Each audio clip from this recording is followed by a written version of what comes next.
Hello मित्रों, હું શાક કિરવાડિયા। આજે આપણે એવા પાકની વાત કરવા જઈ રહ્યા છીએ જે જમીનને સુધારે છે, પણ જે ખેડૂત મિત્રો કપાસ અને મગફળી વાવીને થાક્યા છે ને ઉતારા નથી આવતા, એના માટે પૂરો વિડીયો જોવો જરૂરી છે।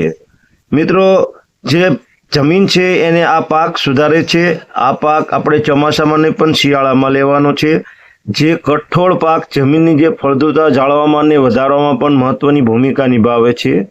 કઠોળને વધતી જતી માંગ અને ઘટતા જતા પુરવઠાને ધ્યાનમાં લેતા વાળ જેવા ટૂંકા ગાળાના જે કઠોળ પાકનું વાવેતરના વિસ્તાર એકમ દીઠ જે ઉત્પાદન છે એ વધારા પર ભાર મૂકવો આપણા બધા જ માટે ખૂબ જરૂરી છે।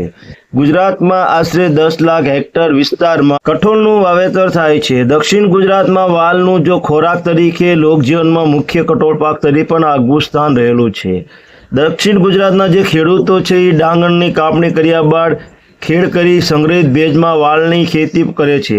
જે દક્ષિણ ગુજરાતના વલસાડ, નવસારી, ડાંગ, સુરત, ભરૂચ અને નર્મદા જિલ્લાઓના આશરે 40 થી 50 હજાર હેક્ટરમાં વાલની ખેતી હાલ થાય છે। આપણા સૌરાષ્ટ્રમાં પણ ઘેડ વિસ્તારમાં પણ વાલની ખેતી ધીરે ધીરે હવે પ્રચલિત થતી જાય છે।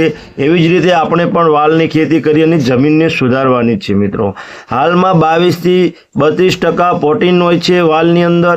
જે વાલનો પાક 3 ગ્રુપમાં વહેંચાયેલો છે, જેમ કે વાળોલ, વાલ, પાપડી અને કડવા વાલ। આમ વાલનો ઉપયોગ શાકભાજી તરીકે, સૂકા કઠોળ તરીકે અને પશુઓના ચારા તરીકે ઉપયોગ લેવાય છે। હવે આપણે વાત કરીશું વાલની સુધારેલી જાતો વિશે।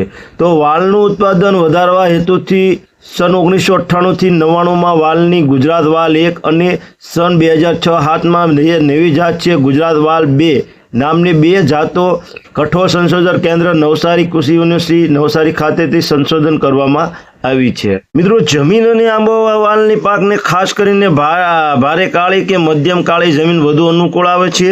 જે વાલનું વાવેતર છે શિયાળામાં કરવામાં આવે છે। આ પાક હિમ સહન કરી શકતો નથી। વાદળછાયું વાતાવરણ રહે તો આ પાકના ઉત્પાદનમાં પણ ઘટાડો આવે છે। આ પાકના ફૂલ, દાણા બેસવા માટે સ્વચ્છ આકાશ અને નીચું તાપમાન ખાસ ઉપયોગી હોય છે।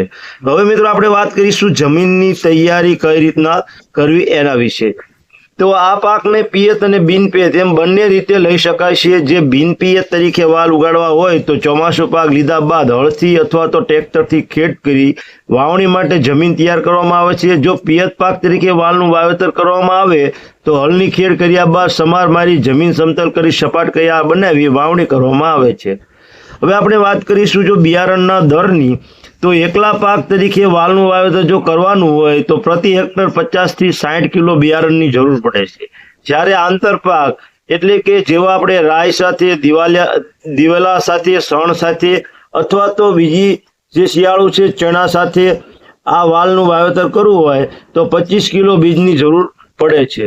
હવે મિત્રો, આ હતી મિક્સ પાકની વાત। તો હવે બીજની જે આપણે માવજત કઈ રીતના કરવી એના વિશે। તો બીજની વાવતા પહેલા ફૂગનાશક દવા થાયરમ 3 થી 5 ગ્રામ પ્રતિ કિલો બીજ, રાઇઝોબિયમ કલ્ચર 30 ગ્રામ પ્રતિ કિલો બીજ પ્રમાણે બીજ માવજતનો જો પટ આપવો જોઈએ। મિત્રો, આ બધી જે સારવાર છે બીજની કરતા રહીએ તો આગળ ઉપર જતા જે નવા રોગો છે એ અટકાવી પહેલેથી જ શકાશે।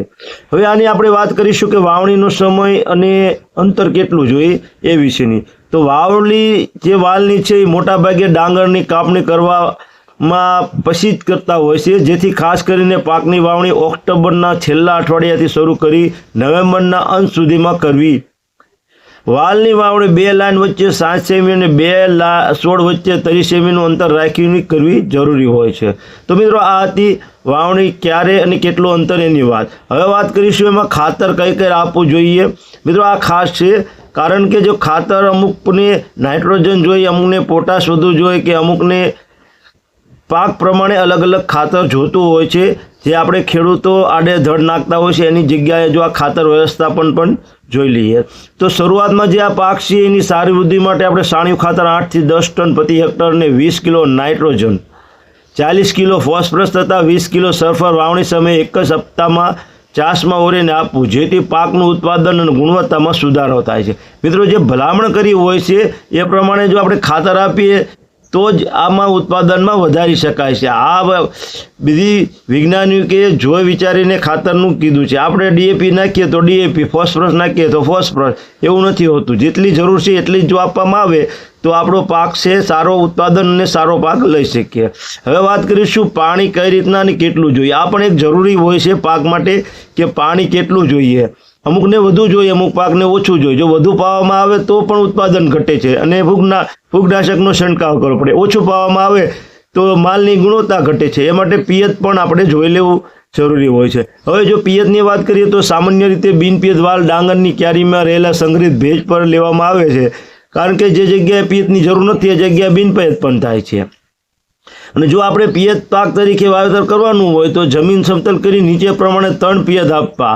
પ્રથમ પિયત વાવણી બાદ 40 થી 45 દિવસે, બીજું પિયત ફૂલ અવસ્થાએ અને 70 થી 75 દિવસે, અને ત્રીજું પિયત શીંગો બેસવા સમય એટલે કે વાવણીના 90 થી 95 દિવસે ફક્ત પાકને ભેજ મળે તે રીતે નીકમાં આપવું. આખા ખેતરમાં પાણી આપવું નહીં કે પાણી ભરાવા દેવું નહીં. મિત્રો હવે વાત કરી લઈએ, જો જે વાલ છે એને ઝાઝું પાણી જોતું નથી એટલે એ બિનપિયત માટે પણ અનુકૂળ પાક છે. એટલે જે વધારે પાણી પાવાથી પણ નુકસાન છે. એ માટે કહેવામાં આવશે કે પાણી વાલને ઓછું જોઈએ. જેમ ચણાને પણ પાણી ઓછું જોઈએ છે. અમુક જે પાક હોય છે, ઘઉં છે, એને વધારે પડતું જોઈએ અને જીરું છે એને ઓછું જોઈએ. એ રીતે જો પાણી, ખાતર વ્યવસ્થા પણ જે પ્રમાણે આપણે વૈજ્ઞાનિક રીતે જો આપતા રહીએ તો જ ખેતીમાં કંઈક નવું કરી શકીએ અને ઉત્પાદન મેળવી શકીએ.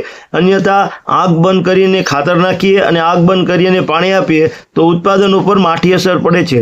ગમે તેટલું ખાતર નાખવાથી કોઈ વસ્તુ થતી નથી, પરંતુ જેને જરૂરિયાત છે એટલું ખાતર આપવું જોઈએ. હવે આગળ આપણે એની ખેડ કરવી અને નિંદામણ કેટલા જોઈશે એ વિશે વાત કરીએ તો વાલના પાકમાં નિંદણ નિયંત્રણ માટે પહેલેથી પ્રેન્ડીમિથિયાલ દવા 1 કિલો સક્રિય તત્વ પ્રતિ હેક્ટર 500 લીટર પાણીમાં મિલાવી આપવું અને તુરંત જ પિયત આપવું તથા સમયસર પારવણી કરવી અને પાકમાં ખાલા પૂરવા. વાલના પાકને શરૂઆતમાં 1 માસ સુધી 2 વખત આંતરખેડ અને 1 વખત હાથથી નિંદામણ કરી નિંદામણ મુક્ત રાખવું. આ જે જરૂરી છે નિંદણ, એ નિંદણ જે આપણા જે તત્વો આપણે આપણા પાકને આપીએ છીએ એ ખેંચી જાય છે. એ માટે આપણા જે પાક છે એને નિંદણથી દૂર રાખવું જોઈએ. એટલે વાલમાં પાકને 2 આંતરખડ અને 1 વખત નિંદામણ કર્યા બાદ વાલ મોટા થઈ જાય તો નિંદણની જરૂર પડતી નથી. પરંતુ આપણા વાલમાં જો બીજી વખત નિંદણની જરૂર પડે ભલામણ વગર તો નિંદણ કરી લેવું, જેથી કરીને જે પાકને આપણે પોષક તત્વો આપીએ સીધું મળી રહે, જે વચ્ચેથી કોઈ લઈ ન